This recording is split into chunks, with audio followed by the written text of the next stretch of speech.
What's up, and welcome to 5280 Film Room. We're a Colorado sports podcast by fans for fans. Please subscribe, rate, and review, and also follow us on Facebook and Instagram. You can also email us your input, questions, and ideas at 5280filmroom@gmail.com. Thanks for listening.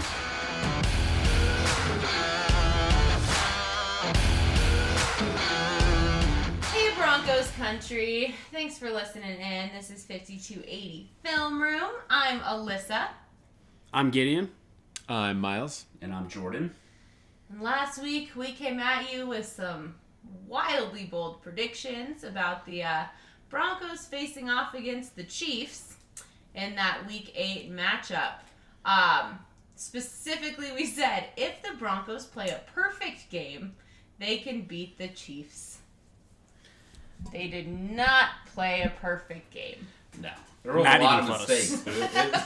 A lot of mistakes, but it was a lot closer than I thought it would be. I woke up Monday morning feeling bad about my own predictions. Me too. Like, I thought we were such a jump. I thought we were going to win 24-20, and I mean, the game was close enough for us to, pull out a win. Obviously not at the score that I predicted, but penalties stacking up doesn't help our situation, especially when they're bringing back, positive yardage on offensive plays. Big plays at that, too. Yeah, big plays. It's frustrating. Second and long, third and long. Yeah, it's rough. Yeah, converting third downs, and then they get called back for stupid block in the back. Well, that's what happened the first time we played the Chiefs. We're right there. Yeah. We It's can a play trend. well. Broncos We were a make little stupid closer the mistakes. first game. And it's not just a trend against the Chiefs. It's a trend. We make stupid mistakes that are avoidable, and it's just a complete lack of discipline. I think we're going to start declining here on out.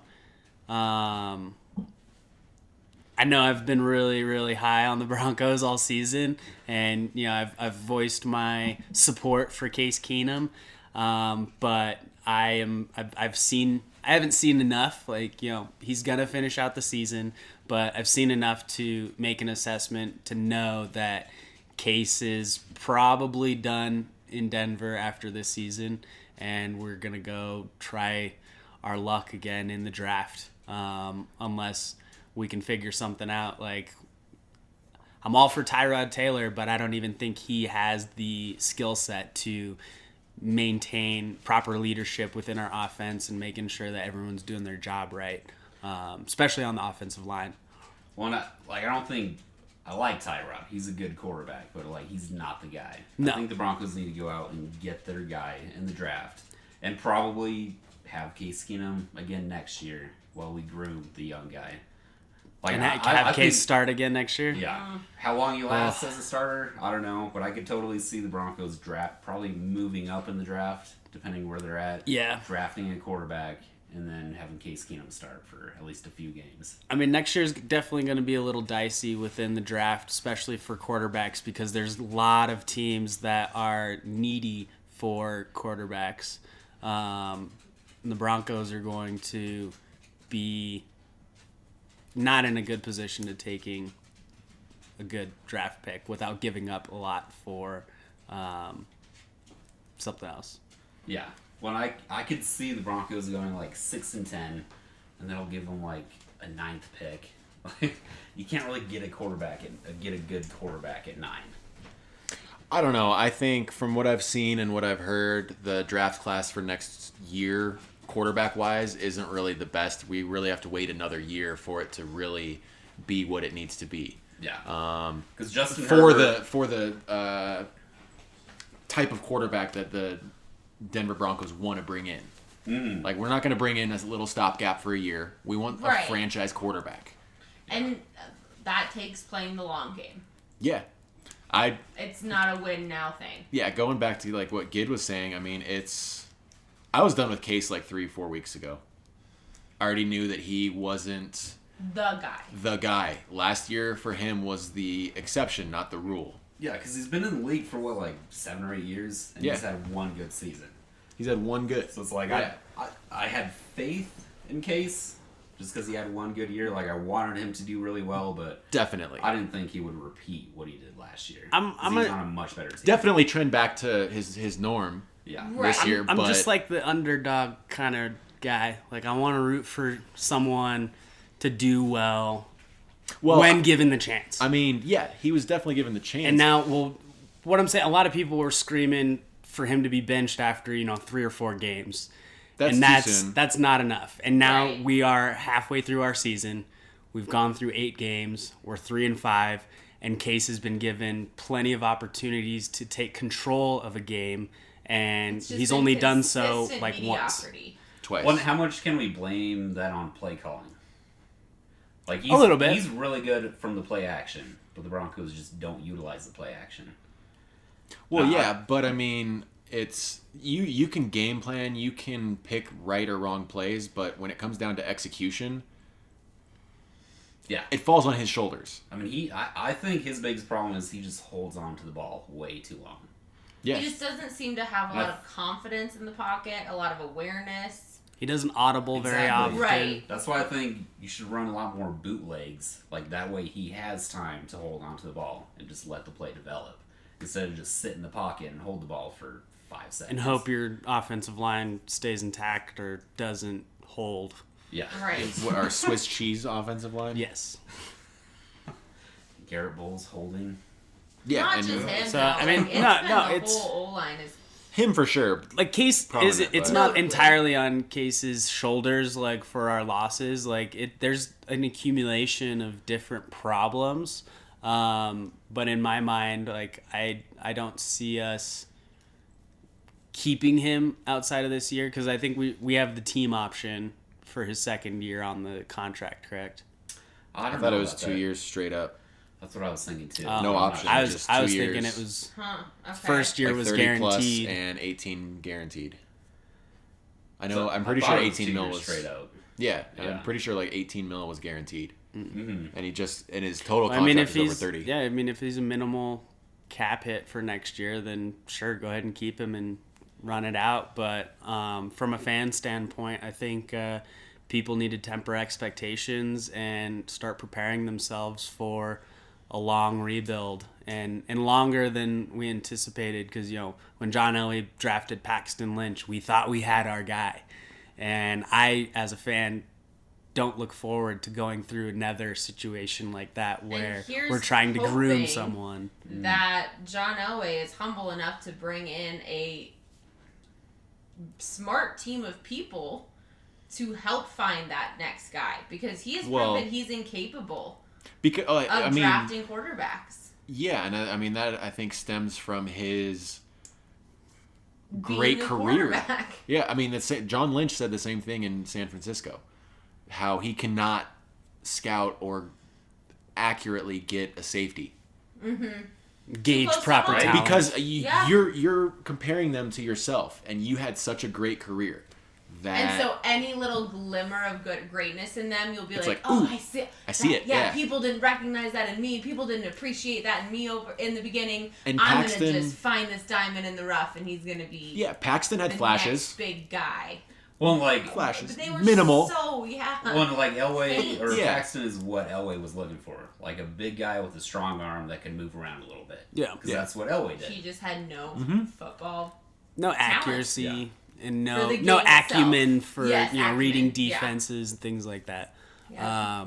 But And I think that's part of why they brought Kubiak on, to try to help find that next quarterback.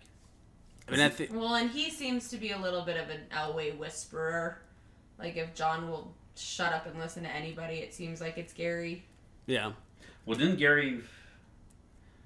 He wanted Simeon, and that didn't work out so well. Like I almost think we should had go. the backup complex with Simeon. We should go the route of the 2012 Dallas Cowboys. Like, solidify your offensive line. We already have two fantastic running backs with Royce and Philip Lindsay. Good and young then receiving core. Devontae Booker has shown that he can pass block and still run and catch the ball. And Yeah, so, good last week. He did. yeah, He he looked really fantastic with Royce out with an ankle injury. So we might be in a good position to be where the Cowboys were when they had DeMarco Murray and Zeke in his first year. When you have that solid offensive line, your running backs can make huge plays, and it doesn't matter who's taking the snaps, because when you look at the Cowboys, like, no one's praising Dak Prescott, but he's still able to get the job done. Well, earlier, before their offensive line fell apart, he was able to do it. And Dak and Zeke were up for Rookie of the Year in the same season. And a lot of people were saying, oh, the Broncos missed out on Dak. And I think it's probably good that we missed out on Dak. Yeah. Well, their line was almost, all of them were basically Pro Bowlers. Oh, yeah. Well, that was the other side. It was like, and then we got Ron Leary. Their offensive line as an entire core was up for, like, most valuable player. And there's like 5 of them. Yeah. So I think that's the proper route that we should go. Obviously, John Elway and Gary Kubiak know the pieces to their puzzle better than I do, and better than anyone else, since they're in the office every single day and they're talking to these players, and they have a plan. But I think the appropriate route of action is to get this offensive line figured out. Well, like, for me, so for me, like, to build a team, like, I'm more on the playmaker aspect. Like, if you have an average offensive line, but you have a good quarterback, a couple good wide receivers, a good tight end, like, I think the big plays are more important than just building a good offensive line. Definitely shore up. It's exciting. Pieces on the line, for sure. But I'm with you. I mean, the one thing, going back to Keenum, that I'm never have really been a fan of is he just seems too mellow, too even-keeled, not very hyped up in either way, shape, or form. Right. Yeah, he gets excited when we score a touchdown. Cool. Who doesn't? Yeah. But I just don't see that. Like, you don't see that fire. The fire, the fight, the pride, like... One of the best examples from earlier this year was when Baker Mayfield went in as a quarterback for the Browns. Between, I think who we have now with Case is like Tyrod, as far as energy and fights and fire. Mm-hmm. We need someone like Baker to really ignite and give our team a little bit more energy. Yeah. It's even like the more mellow quarterbacks like Breeze or Manning, like, they would still get fired up at times. Mm-hmm. Like, you would I wouldn't call either of them mellow, though. Like, compared to Brady and Rodgers, they're pretty mellow. But still, even if their mannerisms weren't as over the top or as intense, you could feel it even in the subtlety of how they carried themselves, that, like, this is all or nothing. This is make or break. Every second, every play. Gotta do what you gotta do to get those points. Yep. Not just the win, but to get those points in that moment. What needs to be accomplished? Well, like, I think Case, like, I think he has the talent. He's just, I don't think he's got the leadership quality to him. Because, like, as a quarterback, you have to be the leader of the team. And I just haven't really seen that from him. I'd say the talent this year has taken a step back, definitely from last year. But, I mean, I think that also is in tune with the fact that, I mean, different scheme. He's learning something completely new. As far as the Broncos versus the Vikings, but they put him in a situation to succeed, I think, more so than I feel like we have. Yes.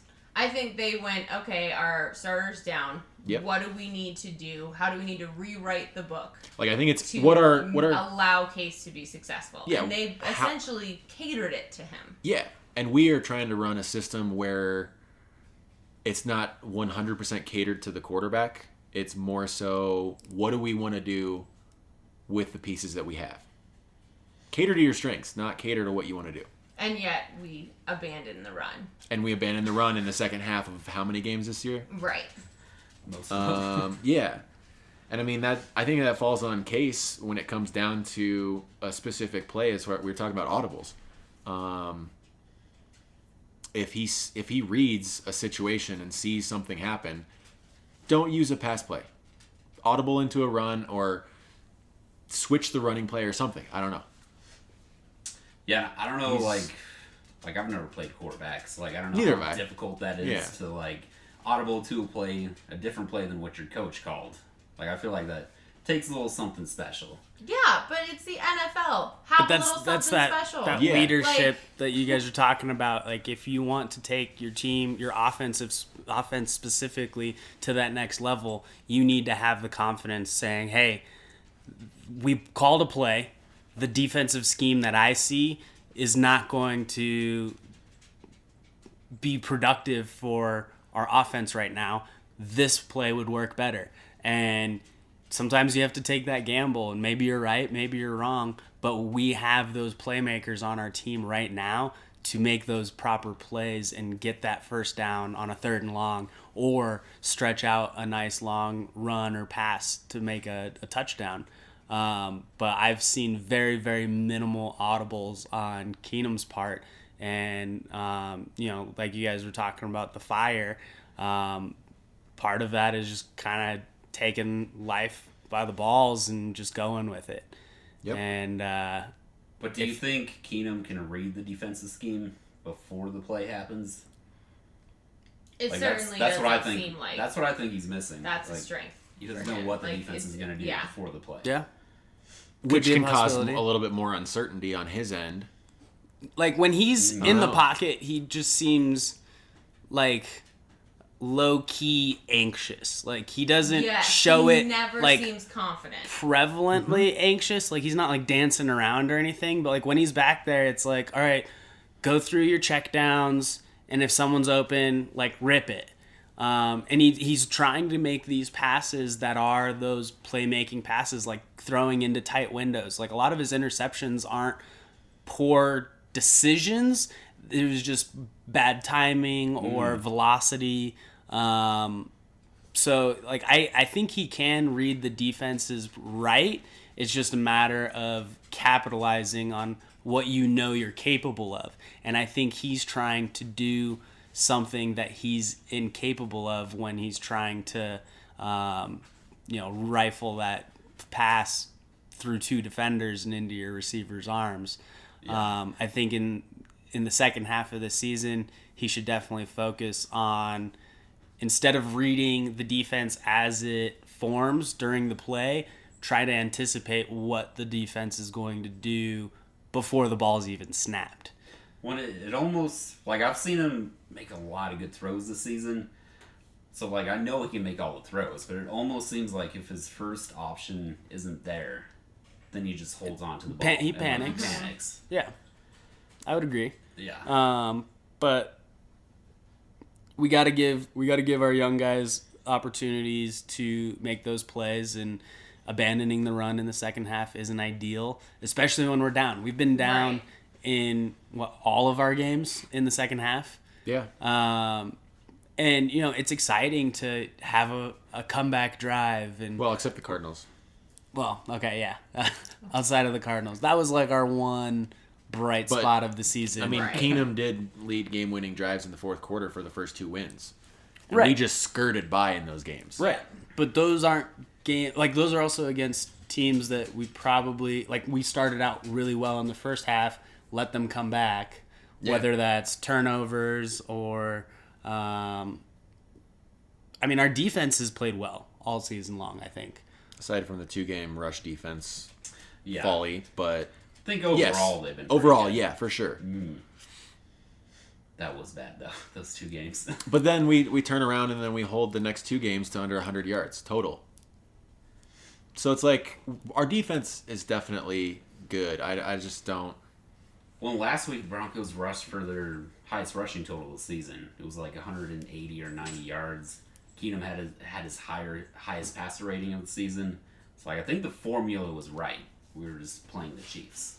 Well, and no, we were also making a lot of mistakes. Yeah. Like, you can't be put in those situations and having penalty on penalty on penalty and just not playing smart, disciplined football.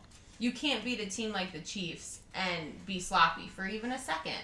Well, who's that on for the sloppy football? Is that the coaches? Is that the players? I mean, it's on everyone. It's on like, we everyone. can't, like, we're beating the dead horse with, these penalties and Case Keenum. But when it comes down to it, like, it's everything. It's everyone.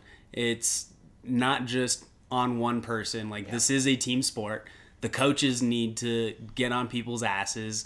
that aren't doing their jobs, and the people that aren't doing their jobs need to hold themselves accountable. And if they can't do that, their teammates need to hold themselves accountable. Whether that's your locker mate saying, "Hey, man, you didn't do well this last weekend. Maybe you should try this, or maybe you should try that." Or, I don't know how those interpersonal relationships are going on. And I guess this is a good segue for the trade that occurred. Yeah. A lot of the leading players on our team were very close. You have Von Miller, Chris Harris, Emmanuel Sanders. They were all very close with Demaryius Thomas. And no one wanted to see DT go. And I mean, I myself am guilty of harping on DT, dropping so many passes, and he can be better than what he's shown us. Because we've had high expectations but, for right. But we lost a leader in the locker room and someone to hold other people accountable. Well, and I think it's telling. I think maybe it might spur some fire within everyone else. Like, hey, we lost a brother in a trade due to business, and now we have to figure out how to move forward. And I think it might light a fire under the other veterans of, okay, if they're willing to trade DT away, times are changing. Well, I don't think. I mean, the trade deadline's passed, so like nobody's job is in jeopardy. Well, not but for the rest of this season. But when you're looking ahead to the next that's what I'm season saying. Like lighting a fire under people's asses for right now. Like we might see a turnaround. Like we're facing the Texans at home before going on a bye week. So if we can, to me, this week is a must-win game if we want to have like. To me, our chances of a wild card are pretty much gone. Right. But if we win this game, then we can get a bye, and then basically the next 3 to 4 games are must-win games. And it's possible that we can squeak it out, but I think losing DT might be a little more eye-opening. Like maybe they were too friendly within the locker room with everyone, and now it's like, hey, here's a reminder that this is a business. We need to win. We're part of a franchise that has a fan base that's used to winning, and losing seasons are not taken well in Denver. And while I do think trading DT was a smart business move, I know, fans are sad. Like, it's tough to see a player go that's been a part of the organization from day one. He started his career here, was a great player here. Well, not just great, like second best receiver we've ever had. I mean, will be one of the best forever. He's going up in our ring of fame. Yeah, they already said that he's going in the ring of fame. Yeah. So he would be, of all people, besides maybe Vaughn, that you might view as the most untouchable. And he's gone. Yeah. Yeah, and it sucks. Like, as a fan, like, I understand the move, but, like, I've had DT my life for 8 years. You get attached. Yeah, I cried. Shocker. It's like, I'm sad to see him go. I'm glad they made the move, though, because they got smart. something It sets us up for a proper Portland rebuild. And, I'm excited to see what he'll do, really, now being in that number 2 spot. Like, Emmanuel's our number 1 receiver now. We had, 2 number 1s with Emmanuel and DT side by side. But now we have a solidified hierarchy of receivers. Yes. And I think Cortland's definitely going to thrive with the more responsibility and targets that he's going to get. I mean, he's already shown us that he is that same red zone target that DT was. Very similar. And he's got awesome hands, and he can run good routes. Like, even Chris Harris said it, I think today or yesterday, like, he didn't see why Cortland wasn't a top 10 draft pick this year, because that's how talented this dude is.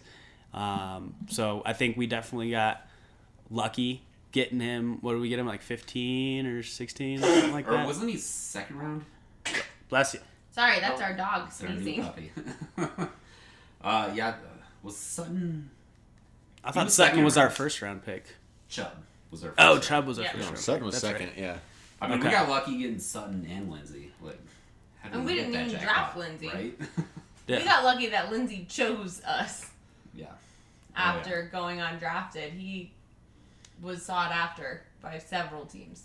Yeah. And being from here, chose to be a Bronco. But yeah, I think our wide receiver core is okay, even without DT. Yeah. like with Deshaun Hamilton and Sutton. Like I think we'll be good for a while. So I think it was and a smart Tim Patrick's had a lot of flashes over the past couple games. He's got he a got a lot of touchdown last promise. week. So We're set up We'll nicely, see. but how do you Yeah. guys think Yeah. this changes the matchup against the Texans? Like when you lose a great player like DT, obviously he has knowledge, and especially like so close to the trade. Like he gets traded, it's and literally couldn't- you're coming yeah. back to your old team 4 days, 5 days later. it's insane. Oh, I'm sure he wants to destroy the Broncos. Not because he's mad at the Broncos, but He wants to just show for him, the love like, of the yeah, game. it's a not a grudge match, but you know you're playing the narrative. Right. And 'cause if it was me, I think I'd be like, I'm going to show you why you're going to miss me. why I deserve $14.5 million next year. Right. Exactly. Right. Well, I think the biggest thing that's going to factor into that is the person who's throwing the ball to him. Deshaun Watson, like yeah. we're Yep. talking about. I mean, he can extend plays, and DT is that guy that can still get open with an extra 2-3 seconds. That's where he thrives. Yeah, He doesn't need a specific route. just go. I mean, Yeah. in Georgia, before he was even drafted, all he really did was hitch routes and streaks before he came to Denver. So he's Yeah. not the best route runner. But he's also that proper player for this particular situation. So the Houston coaches can look at him and be like, you don't really need to learn our playbook because we know what you can do. Yeah. And we're going to call the plays when we want to target you, and you'll be able to make sure they get done. I think the biggest, DT knows how to run routes, and Watson knows how to throw the football. But I think Yeah. just the But he's not timing- like Miles timing is might saying, be he's the not biggest like issue. Emmanuel Sanders. Emmanuel No. Sanders is known for like breaking dudes' ankles. And laying out. DT He doesn't will really go for it. do that. DT's a big body. Like he's fast. He's quick. But he's not gonna do too many double move routes to get open. Like He'll jump over you before he does a double he's move. making sure he's like kind of like a basketball player. Like I'm gonna box you out and use my Yep. body to make sure that you're not gonna get this Yeah. catch. And I think I saw a stat that DT had the most tight window touchdowns over the last couple seasons. Wow. Out of like any other receiver. So it's like Nice. he's making these catches where I can't remember exactly what they constituted as a tight window, but it's probably within 12 or 18 inches that a defender's hand is right next to the ball, and DT makes those plays and then he extends it into a score. And I think you're absolutely right, Miles. Having Deshaun Watson throwing to him, a quarterback that is known for extending plays and still has a powerful arm. I see a lot of Deshaun Watson in Patrick Mahomes. Yeah. Yep. So I might have to flop on my previous prediction. I said the Broncos were going to win, but Is that stemming from the trade? Or? I think it's stemming from the trade. All gotcha. right. And not because we lose DT, but because Houston gains DT. Yeah. They were hurting at wide Right. receiver. The Texans don't run a tight end set, so they don't have a big body to throw to. They've had DeAndre Hopkins, who's he's a little bit bigger than Emmanuel Sanders, but he's not a big guy. And then Will Fuller, he's kind of like a Marvin Jones Jr. Just or like, go deep. I'll throw it to you. yeah. So they've never really had a large receiver that can Since run. Formerly number 80. And Andre Johnson, yeah. Yeah. And Deshaun Watson never played with Andre Johnson. No. So But that was the last guy Yeah, that they can be they've a had. the Texans that's- had. Yeah, the Texans. intense That is similar. dynamic duo. Yeah, so I think by the Texans gaining DT, obviously I didn't know about this trade when the season started. I think that adds an additional weapon to the Texans offense, and right now I'm kind of scared. Our defense is good, but they've never had to defend Demaryius Thomas. Well, and how much do you think the quarterback wide receiver timing is important? That's what I was trying to say. You can just tell DT to run a 10-yard out, and he can do that. But Deshaun Watson is going to know when is he going to break? I don't think he's going to need to anticipate that because Deshaun Watson is going to extend a play, if DT just runs a 10-yard out, eventually a play breaks down. You're looking at coverage, sack, or making sure that your receivers put themselves in the right area for your quarterback to make a throw. And DT is a pro at stopping, seeing where the cornerbacks, like the defensive backs are, and then he's going to be like, I was supposed to run a 10-yard out, and I did that. Now I'm on the sideline. I'm just going to run like a quick flag, like finish a flag route, and it's like all of a sudden you've got your two safeties over the top, and now DT's running underneath while you have Deshaun Watson bailing from the pocket, and he can rip it that 20, 25 yards, and he doesn't have to worry about when or where DT's going to have to cut. But at the same time, I think with where the Texans are at 5-3, and the acumen that they have offensively, and with Deshaun Watson, I guarantee you that they put extra time in just him and DT throwing the ball and getting just running route trees, getting Just familiar with comfortability together. with how quick DT comes out of cuts. Right. And these are also Deshaun's balls are like professionals. These aren't high school or college kids that are comfortable with a particular this is neither of their quarterback. The defensive backs are also professionals. Right, sure. Right. But they're also much smaller than Demaryius Thomas. And did you guys hear Chris Harris Jr. was asked in an interview who was going to win, him or DT? And he chuckled and said, "Oh, I will." Yes. And the reporter said, "Why?" And he goes, "'Cause I'm that good." I think Chris, I love they're both going to have their plays, but I think DT's going to have at least one touchdown, and I don't think Chris Harris will have an interception.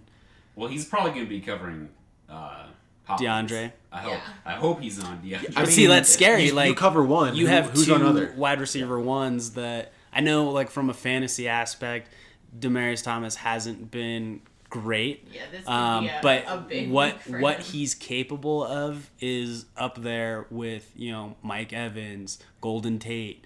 I think Emmanuel's been a lot better this year, but I think throughout Emmanuel's career with the Broncos, having DT on the other side has helped him. Right. Because you're usually going to double cover Emmanuel DT. is going to be the one double cover. And now maybe this brings too much attention on Demaryius Thomas, and maybe DeAndre Hopkins has a 3-touchdown game. Yeah. And DT doesn't get any. Who knows? But I think they're definitely going to complement each other, much like DT complemented Emmanuel Sanders here. Yeah. Mm. And like you were saying earlier before we started recording, maybe they are just going to throw him a bunch of bubble screens, like what Peyton Manning used to do with DT. It would work and so well. You have 2 or 3, even throw a guard pull in there. Have 3 receivers, you go trips left, trips right, whatever. It's going to be a nice screen to DT, and then pull your guard to whip around, and now you got 4 blockers in front of Demaryius Thomas running with an hopefully open field on their side. As a Broncos fan, hopefully not. Hopefully not. Yeah, we saw that so many times with Peyton as the quarterback. DT would catch a bubble screen and then he'd run for 60 yards. And you don't have to worry about timing. It's you snap the ball, you look at your man, and you say, "Hey, it's coming to you right now." You're not worrying about any cuts or depth within the coverage. So I think our defense definitely has their work cut out for them. But if Bradley Chubb can still maintain the pressure that he's been putting on the quarterbacks that he's shown us thus far, you got it. We're gonna flush Deshaun Watson out of the pocket. It's gonna happen. Between Chubb and Von Miller, I'm gonna dive into my bold prediction right now. I think with both of them, they're gonna combine for 4 sacks. All right, I love that. It's pretty solid. That's a great bold prediction. I don't know. I think Watson might be able to be too slippery for them. I hope not. I really, really hope not. But no, I agree. I'm right there with you, Miles.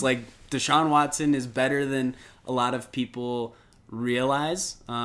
He was dealing with a couple injuries a few weeks ago, but I think he's that player that's ready to put his body on the line. He knows what it takes to get the play done, much like how Case does not know how to do those things. Right. I don't know if this is as bold as usual, but I think Cortland is going to have a big breakout game. I'm going to say at least 1 touchdown. I think. Like how many catches though? Like 6, 8? Double-digit targets? Double-digit targets for sure. All right. Yeah, I'll say double-digit targets, 1 touchdown. So we're still going to abandon the run for the most part. Yeah. Yeah. Well, with what's on the other side of the field, I think it's going to become... Texans are going to want to force it to be a shootout between Deshaun and Case. Cool. That's what other It would teams be exciting. want. Actually, like I wouldn't mind that. Like even if we lose, I wouldn't mind, a 43-35 kind of game because that's exciting to watch. But at the same time, the one thing that is absolutely terrifying is Clowney and Watt. They have a good defense, Ugh. and Watt's Case 100% finally for the first time in forever. Is Royce Freeman out again? Is Questionable. He still hurt? Questionable. If Royce doesn't play, I'll also throw in there that Booker gets a touchdown. Contingent on Royce not playing. Contingent on Royce not All right. playing. Because I think they'll be ready for Phillip. So I think I think most teams are keying in on Phillip now. There'll be an opportunity for Booker to have a TD. But even the teams that have keyed in on Phillip, He's shown them still, like you can good. put hands on me, but you can't catch me. Mm-hmm. And there's been very many instances where he like disappears inside of these defenders, and then all of a sudden he pops out, and he's just like gone. Oh, yeah. But like he hasn't taken any big hits. No one's squared up on him and like leveled him. Because And he's that when- little tiny but when- bulldog. But that when you're just, that small, I'm like- running through you. Yeah, that's the other. Like, Yeah. When he he's runs bounces downfield. off of everybody. Yeah. Yeah. It's amazing to watch. But I mean, He's like there, special. I We're was, so lucky we to were, have we were him. talking about that when we were watching the game. It was like, look how hard he runs, and then he lowered his shoulder and hit the dude, and the defender like went down with like a hurt elbow. And it was like, that was Phillip Lindsay. He's like, ferocious. He's exceptional, and we really are so insanely lucky to have him as a Bronco. When it makes you wonder, like, should Phillip Lindsay just be the number 1 back? I mean, we had our best rushing game last week without Royce Freeman. Oh, yeah. I think it's just semantics that he's not listed as the starter. I think he needs well, more. okay, playtime. so I think I've they got need the to both news. be starters. I've Right. got the news on Royce. Vance said that Broncos Week 10 bye is absolutely going to factor into Freeman's availability. So Okay. So it's probably like a he's Fournette trending. situation. Yeah, Towards playing. he's trending towards not playing. Rest Rest him and this then week, come back. and After then you the bye. also get the bye. Gotcha. That makes sense. Like, we got Devontae, we got Phillip. Like they might have him Rest dress, but they might tell him like unless Phillip Lindsay or Something Devontae is horribly Booker wrong. gets hurt, Yeah. like you're probably not going to see the field. Rest up. Right. But like if he's That's smart. available, like That's smart. definitely dress him up. Like you don't want to have to put in like. I mean, I'm okay with Jano getting a couple of carries. Yeah. Yeah. I mean, I'd rather not it have in. Freeman for 1 more week than to lose Oh, him for for the season. sure. Yeah. Yeah, and he's What's young. your- Like you Oh, want yeah. to protect your player. We're doing bold predictions. Yeah, right? what's Okay. yours, Shore? I'm gonna do 2. So this hasn't happened this year yet, but Case will not throw an interception. You're just riding it out until it happens, right? I feel like this is not Right? the first time you said that.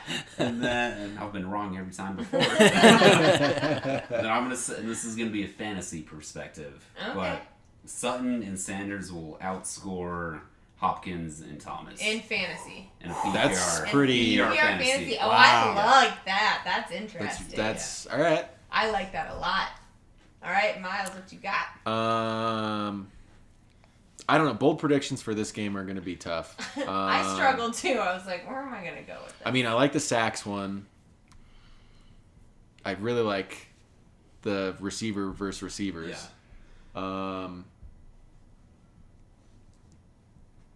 I want to say this is the first week, or one of the first week. I don't know if he's played at all this year. I don't think he has. I think Sua Cravens is going to have a stellar game on defense. He is Oh, back. I would love to see that. Like I'm saying, like Lights out. pass deflections, multiple double-digit tackles behind the line of scrimmage. Like he's Maybe a our sack. best defensive player of the game. Okay. Whew. With But- Von Miller and Chubb on the field? We're gonna need I like someone that. to step up. We have Yeah. Roby out, Darian Stewart out, Brandon Marshall out. Right. We need Three of we our need a hero. yeah. Well, Bradley Roby's not really anything to talk about this year. He's had like one really good game. Yeah, That's it. and that was against the worst team in the league. So, one of them. There's a lot of One bad of them. teams this year. But I say Sua Cravens is the player of the game for our defense. Love it. I like that. That's awesome. Should we do score predictions? Yeah, so when we did the season predictions, I said we get a win against the Texans. I want to flip-flop, but I'm not going to. I'm going to say we're going to win. Clearly with so much confidence in my heart. I mean, the Texans got to play at altitude, so Yeah. The Broncos are favored as 3-point favorites, and Mile High Stadium is basically the home field advantage is an extra 3 points. So even like the Vegas sportsbook are looking at this game as like a neutral matchup, but because of our home field advantage, like we win by a field goal. Right. Oh, now it's down to 1 point? Oh, man. Wow. And that's So probably basically that's it's the a trade. neutral. That's the the trade.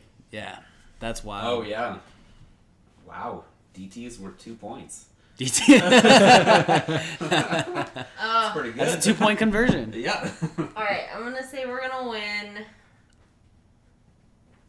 30-27. Oof. So you're going Wow, over. that's really Over under close is to mine. 46.5. Mm-hmm. So Interesting. All right, I'm going to go. So before the season, I picked the Broncos to lose this game. But if we lose, we're going to be 3-6. And I think Vance will be fired. Going And into I the don't bye. want either one of those things to happen. So I'm going to pick a win. I'm going to go 30-28 Broncos. Oh. You want me to go? We're super Yeah. close. All right. Well, I chose the Broncos to win, but that was before the Demaryius Thomas trade, and I And think that's everything going else. to weigh very heavily on the outcome of this game. So I'm going to have to flop and say that the Broncos are going to lose. We will be going into our bye 3-6, and I don't think Vince Joseph will get fired. So I'll do bold prediction like with my combined coaching staff stays intact. Yeah, coaching staff. Really? Maybe No maybe OC like or- maybe like an OC Alright. gets fired. But head coach Vance Head is safe. coach stays intact. They'll let Vance finish out the season, but yeah, I think the Broncos are going to end up losing. Oh man, this is going to be tough. Let's go with 27-17. Okay. 10-point loss. I hate how realistic that feels. How many touchdowns for DT in that loss? 1 touchdown for DT. So I originally picked us to lose this game, and that was honestly more so because of the Texans' defense from the pre-prediction. But I'm sticking with the loss, coupled with the Demaryius Thomas trade and how many holes are not filled with starters on our defense. I think we're definitely gonna still lose, unfortunately. Like 27-13. Ooh. I don't think our offensive line can match up against their defensive line any day. That's fair. Case is argument, going to friends. be pressured and knocked down, I think, more times than any other game this year. So adding to your bold predictions, is our touchdown offensive or defensive? I like that. Kitty. Special teams. No, I say Kick off return for touchdown. Yeah, no, like Philip the way this Lindsay. season's going, like it might as well be 2 safeties and 3 field goals. Oh, gross. Like I'm not kidding. No, I know. Well, we have to have a good punter to be able to put him on the one. Well, Big Or Manis very- has been one of our best yeah. players, so it's like all the field goals. But Yeah, the, all the the field goals. punting, Yeah. who's our punter? He's some rook, right? Wadman. He did Colby not Wadman. look good Yeah. last week. I mean, it could at be all. like He was I'm okay with delivering pizzas like 6 months ago. Not with his feet, apparently. One with his, No, you'd get fired if you delivered on pizzas his with your feet. on his shank punt, he said that he heard a whistle, so he halfway kicked it. All right. No. You gotta still kick the ball. When you're Still, you I just know crank it I know every the time. rule is play until you hear a whistle, but when you're a kicker, like You just you kick use every opportunity to like kick it hard. Like, Yeah. you're No on the matter field. what. If anything, You're on it's the field. practice. Yeah, it should be practice. And that's the way you need to go into each attempt. I think it was a good excuse for. I think it's a terrible excuse. That thing looked like it came off his shin. Well, if anything, this just reminds us we have problems on all sides of the ball right now, Denver Broncos. Yay. I picked us to win.